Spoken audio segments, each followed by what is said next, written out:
Yu-Gi-Oh! Has had a long and sordid history with censorship between its Japanese origins and its many American localizations. Not only will the four kids' finger guns be immortalized forever in the Anime Censorship Hall of Infamy, but Yu-Gi-Oh! Has had quite a few artworks changed in their physical TCG as well. Some of the game's most iconic artworks aren't even what they were originally intended to look like, as is the case with cards such as Monster Reborn and Exodia. This all changed in February of 2018, however, when Konami officially decided to unveil their Lost Art promotional card series. By spending $30 before tax at a Konami official tournament store, or OTS for short, one could get one of these Lost Art promos, which is a card whose original, uncensored artwork for the first time ever was printed into the TCG. Finally, demons with horns, crosses, halos, gore, and that little 2mm line above a harpy's chest were finally able to be released into our quaint little American adaptation of a children's card game.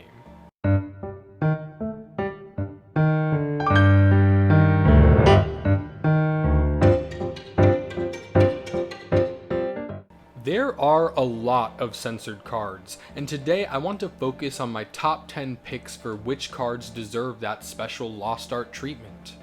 Please note that this is my own personal list, and also note that for the first time in my life, I am humbled to introduce my editor for this video, the HAVRE Card Man.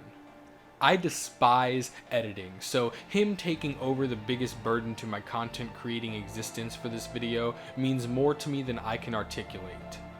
That's enough of an intro though. Check him out in the description and subscribe to both our channels because we love seeing that number go up.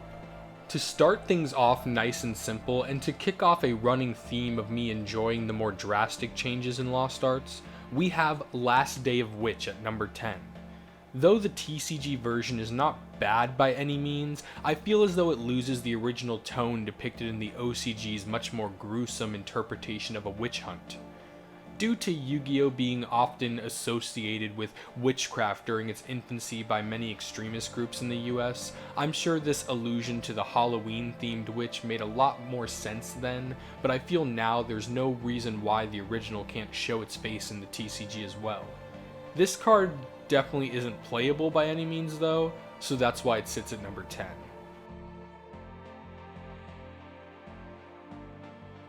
Number 9 on my list is another unplayable mess known as Watt Cancel. With many art censorships in the game, alterations occur, and for a select few cards, the artwork changes completely. As we saw with Last Day of Witch, however, even though the artwork is drastically changed, at least the new version is still interesting and good in its own right, with some people even preferring the censor art over the original. I have no doubt in my mind that not a single person in this planet would prefer the TCG over the original OCG artwork of Watt Cancel. Ojama?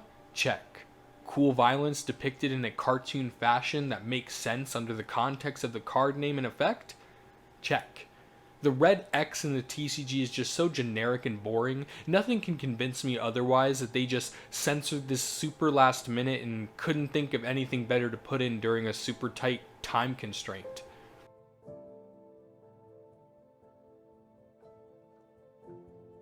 Number 8 is a card known as Heat Wave. Unlike Super Rejuvenation that got some energy turned back into meat, this card's art would drastically change if we reinserted the carnage depicted.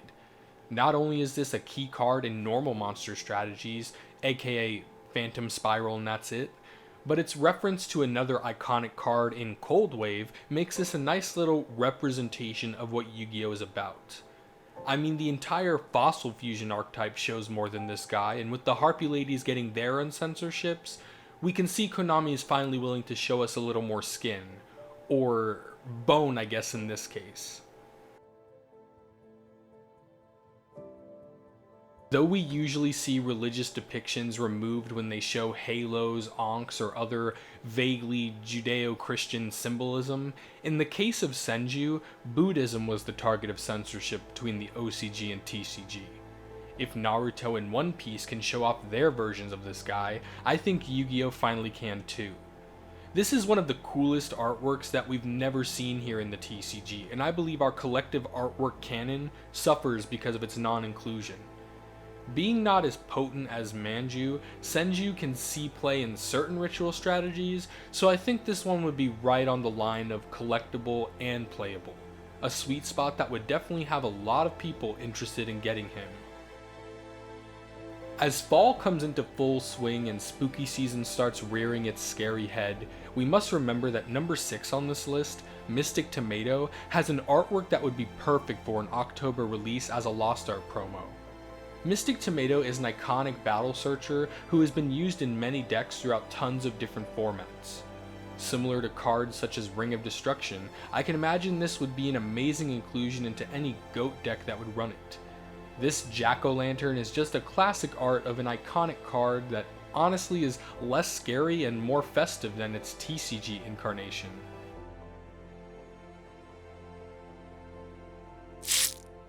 Number 5 is a card that I didn't know was censored until about 2 years ago.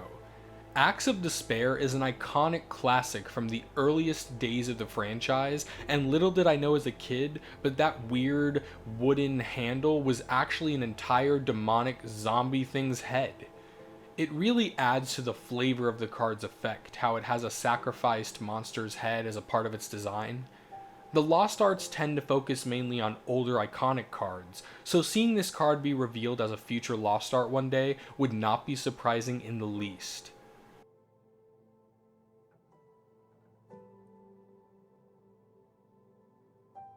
Darksea Float and Darksea Rescue are a 2-for-1 pick for our number 4 spot here. Keeping with the green zombie flesh theme carried over from Acts of Despair, these two cards just censored some zombies into skin-colored humans with their TCG incarnations. Though the implication of these dead bodies was censored probably due to the bodies looking more dead and decayed than actually zombified, I still think it's tame enough to give these guys the Lost Art treatment.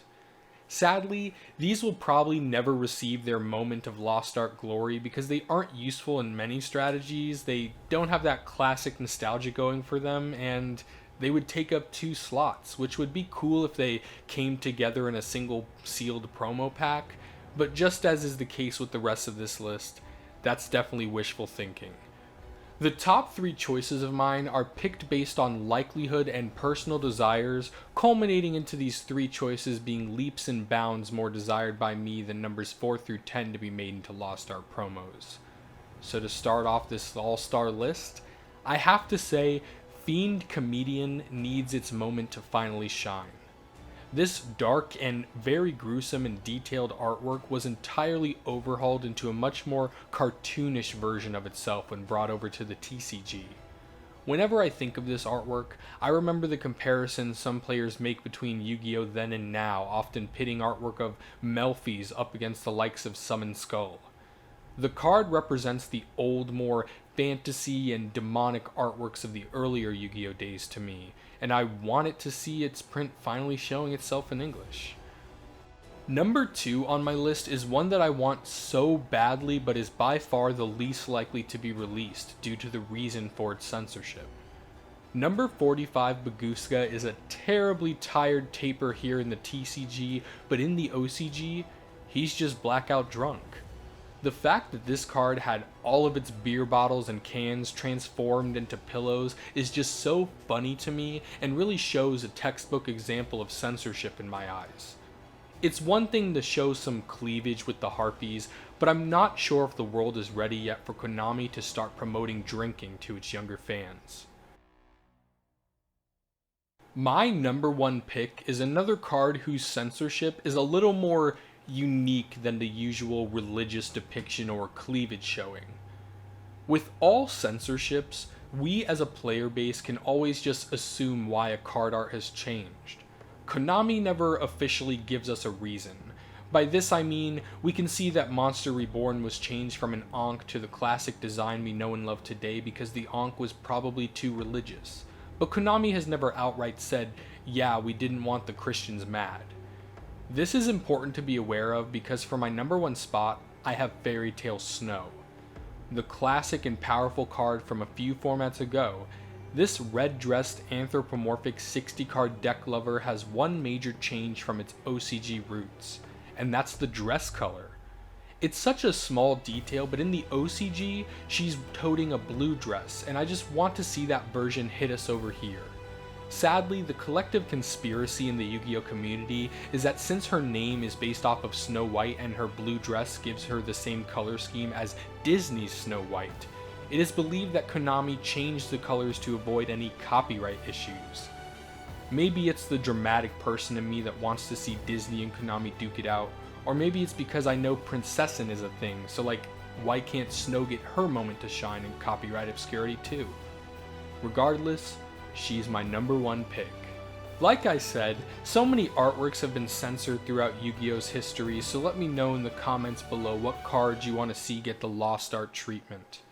Again, thank you HAVRE Cardman so much.